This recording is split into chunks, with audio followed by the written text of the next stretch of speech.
اہل حدیث فرقہ کب بنا؟ یہ میری طرف سے سوال، وہ لوگ بھی کرتے ہیں۔ جواب یہ ہے، سوال اہل حدیث فرقہ کب بنا؟ جواب، فرقہ تب بنتا ہے جب اپنی اصل سے جدا ہو۔ اہل الحدیث تو اپنی اصل سے کبھی جدا ہی نہیں ہوئے، جب سے حدیث ہے تب سے وہ۔ فرقہ جب بنتا ہے جب کوئی اپنی اصل سے جدا ہو جائے۔ یہیں پر وہ نقطہ حل ہوا کہ حضرت عثمان غنی نے یہ دوسری اذان کیوں جاری کی؟ بدعت ہے تو ہر بدعت گمراہی ہے، تو گویا کہ حضرت عثمان غنی بدعت کے مرتکب ہوئے؟ بدعت نہیں ہے، اذان کا مقصد تھا لوگوں کو نماز کے لیے بلانا۔ آبادی زیادہ ہو گئی، کثرت الناس، یہ علت ہے، کثرت تعداد علت ہے، علت پائی گئی تو اذان کو مقام زہرہ میں دلایا۔ بدعت کیوں نہیں ہوئی؟ اس لیے کہ یہ فرع اپنی اصل سے جدا ہی نہیں ہے۔ نہیں سمجھ میں آیا؟ یہ نقطہ سمجھ میں آ جائے تو بہت سارے مسائل آٹومیٹکلی سمجھ میں آ جاتے ہیں۔ فرقہ جب بنتا ہے جب اپنی اصل سے جدا ہو۔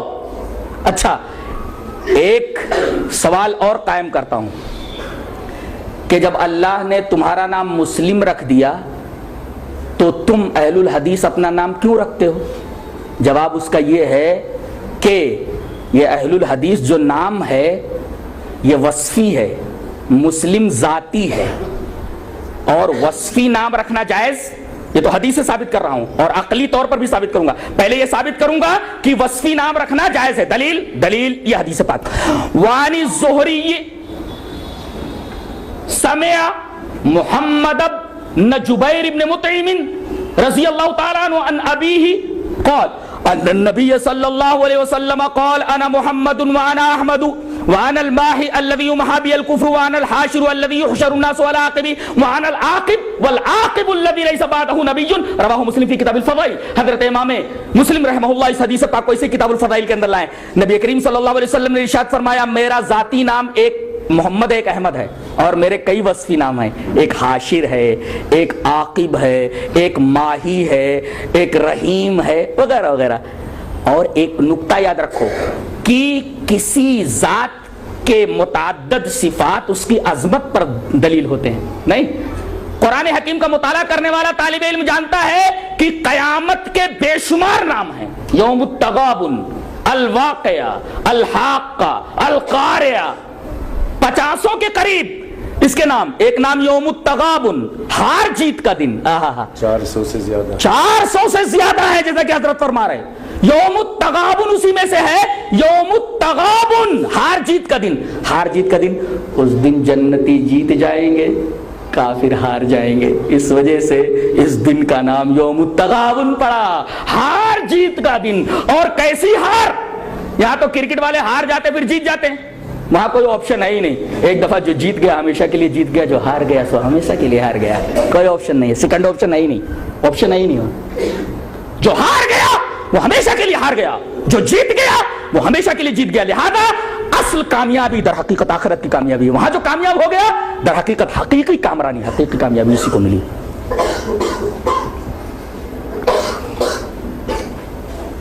تو کسی چیز کے متعدد نام، متعدد اسما، اس کی متعدد صفات اس چیز کی، اس ذات کی عظمت کی دلیل ہوتے ہیں۔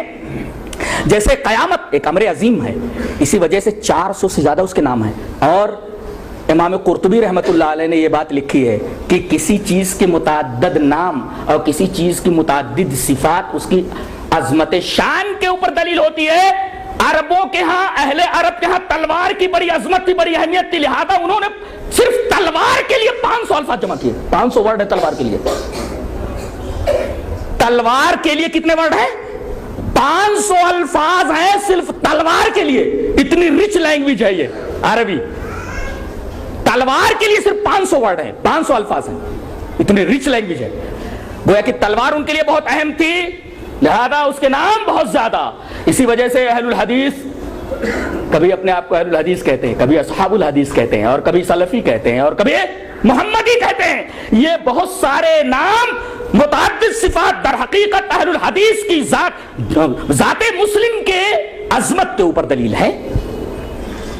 اس وجہ سے انہوں نے کئی نام رکھ لیے. اچھا مسلم نام اللہ نے رکھ دیا تو آپ نے وصفی نام کیوں رکھا؟ اس لیے کہ حدیث سے ثابت ہے وصفی نام رکھنا، جیسا کہ نبی کریم صلی اللہ علیہ وسلم کے ذاتی نام بتائے گئے اور اس کے بعد آپ نے اپنے وصفی نام بتائے، تو وصفی نام رکھنا جائز ہوا. اب منطقی دلیل یہ کہ اگر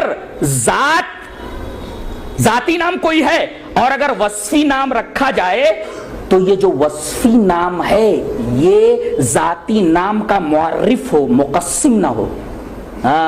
لفظ یاد رکھا جائے، ذاتی نام کا معرف ہو، مقسم نہ ہو، تعریف کرنے والا ہو، وضاحت کرنے والا ہو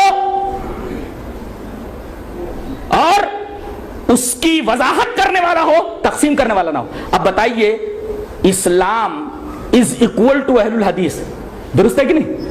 اس لیے کہ اسلام نام ہے قرآن و حدیث کا، قرآن و حدیث سے جو کچھ باہر وہ اسلام ہے ہی نہیں، لہذا اسلام از اکول ٹو اہل الحدیث اور اسلام از اکول ٹو اہل الحدیث اور مسلم از اکول ٹو اہل الحدیث. تو اہل الحدیث جو نام ہے ذاتی نام کا معرف ہے، ممیز ہے، مقسم نہیں ہے. اگر حنفی اور شافعی رکھ دیا جائے تو یہ مقسم ہے، لہذا اہل الحدیث رکھنا درست ہے اور کسی شخصیت کی طرف انتساب کر کے نام رکھنا درست نہیں، اس لیے کہ وہ مقسم ہے، تقسیم کرنے والا ہے، معرف اور ممیز نہیں ہے. کیا یہ نام صحابہ کرام رضوان اللہ تعالی علیہ مجمعین کے زمانے میں بھی تھا؟ جی ہاں تھا. دلیل یہ اثر وعن الشعبی قال کرہ الصالحون الاولون الاکثار من الحدیث ولو استقبلت من امری ما استدبرت ما حدثت الا بما اجمع علیہ اہل الحدیث. تذکرۃ الحفاظ قال الحاکم فی ترجمۃ الشیبی، امام عامر شیبی کے ترجمے میں یہ نقل ہے اور تذکرۃ الحفاظ میں قول موجود ہے. حضرت شیبی فرما رہے کہ پہلے کے نیک لوگ زیادہ حدیث بیان کرنے سے ذرا بچتے تھے اور وہ بات جو مجھے بعد میں معلوم ہوئی اگر پہلے معلوم ہو گئی ہوتی تو میں وہی حدیث بیان کرتا جس پر تمام اہل الحدیث کا اجماع تھا. اور یہ شیبی کون ہے؟ اوپر کسی کا اجماع، اتنے لوگوں کی تعداد حیرت انگیز ہے. جی چاہتا ہے کہ اس پر بھی ایک حدیث آپ کے سامنے میں پیش کر دوں. حدیث اس طرح وعن عبداللہ رضی اللہ تعالی عنہ عن النبی صلی اللہ علیہ وسلم قال خیر الناس قرنی ثم الذین یلونہم ثم الذین یلونہم ثم یجیء اقوام تسبق شہادت احدہم یمینہ ویمینہ شہادتہ قال ابراہیم وکانوا یضربوننا علی الشہادت والعہد. رواہ البخاری فی کتاب الشہادات. حضرت امام بخاری رحمہ اللہ اس حدیث پاک کو ایسے کتاب الشہادات کے اندر لائے. راوی حضرت عبداللہ بن مسعود ہیں. حضرت عبداللہ بن مسعود فرماتے ہیں کہ جناب محمد رسول اللہ صلی اللہ علیہ وسلم نے ارشاد فرمایا سب سے بہترین زمانہ میرا زمانہ جب تک آپ حیات ہیں. اب آپ کے زمانے کے بعد کون سا زمانہ بچتا ہے؟ صحابہ کرام کا. اور صحابہ کرام کا زمانہ، اس کے بعد تابعین کا زمانہ. یہ تین زمانے ہیں. خیر الناس قرنی یہ میرا زمانہ، ثم الذین یلونہم پھر اس زمانے سے جو لوگ منسلک صحابہ، ثم الذین یلونہم پھر میرے صحابہ سے جو منسلک ہیں. اس کا مطلب دور نبوی، دور صحابہ، دور تابعین اور دور صحابہ کے اندر یہ لفظ موجود تھا. اس کا مطلب صحابہ کرام رضوان اللہ تعالی علیہ مجمعین لفظ اہل الحدیث سے اچھی طرح واقف تھے. اب آخری بات رہ گئی، کیا یہ نام رکھنا ضروری ہے؟ جی ہاں ضروری ہے. ضروری ہے. کیوں؟ دلیل اس کی یہ ہے کہ نبی کریم صلی اللہ علیہ وسلم کے زمانے میں کیا یہ ہوتا تھا کہ یہ حدیث صحیح ہے یا حدیث ضعیف ہے؟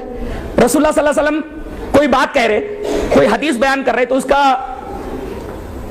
مطلب یہ تھا کہ جو کچھ آپ بیان کر رہے ہیں وہ سب صحیح ہے.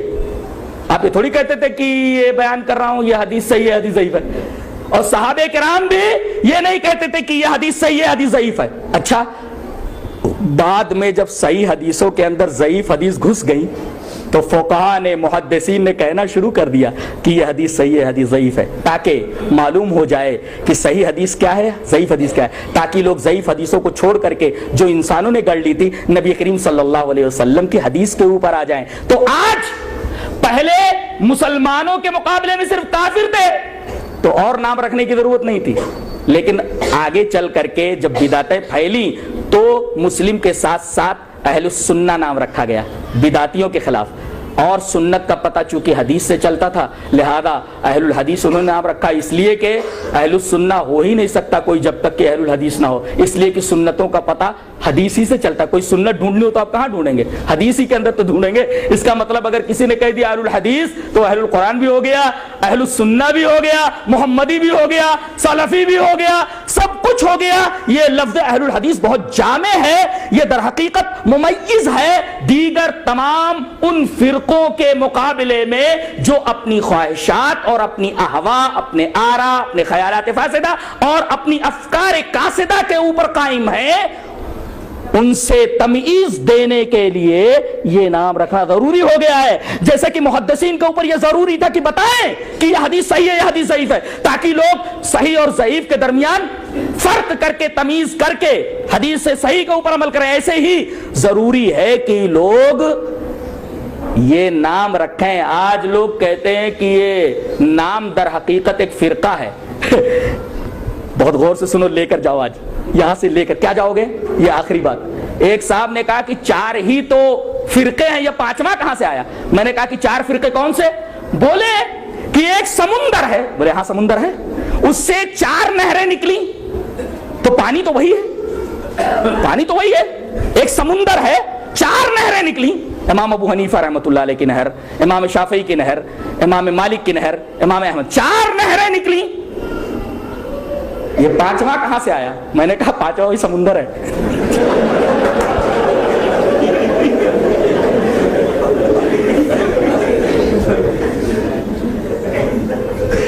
پانچواں کہاں سے آیا؟ 4 نہریں نکلی، 5واں کہاں سے آیا ہے؟ میں نے کہا سمندر ہی تو ہے، وہی اصل ہے، وہی اہل حدیث ہے. اچھا یہ 4 تو وہی پانی ہے. بولے پانی تو صحیح تھا. میں نے کہا لیکن آگے چل کے بارشیں ہوئیں اور بڑی گندگیاں آ گئیں سب اس کے اندر. اب اگر صحیح پانی اور صاف و شفاف پانی پینا تو سمندر کی طرف رجوع کرنا ضروری ہے. اب وہ آیت کریمہ پڑھ لو، تقریر کا اختتام. یا ایھا الذین آمنوا اطیعوا اللہ واطیعوا الرسول واولی الامر منکم فإن تنازعتم فی شیء فردوہ الی اللہ. اگر پانی گدلا ہو جائے تو گدلے پانی کو چھوڑ دیا جاتا ہے، ڈائریکٹ کنویں کی طرف، اصل کی طرف رجوع کیا جاتا ہے. وہی مطلب ہے فَإِن تَنَازَعْتُمْ فِي شَيْءٍ فَرُدُّوهُ إِلَى اللَّهِ وَالرَّسُولِ. اللہ تبارک و تعالی ہمیں نیک عمل اور اچھی سمجھ کی توفیق عطا فرمائے. وآخر دعوانا الحمد للہ رب العالمین.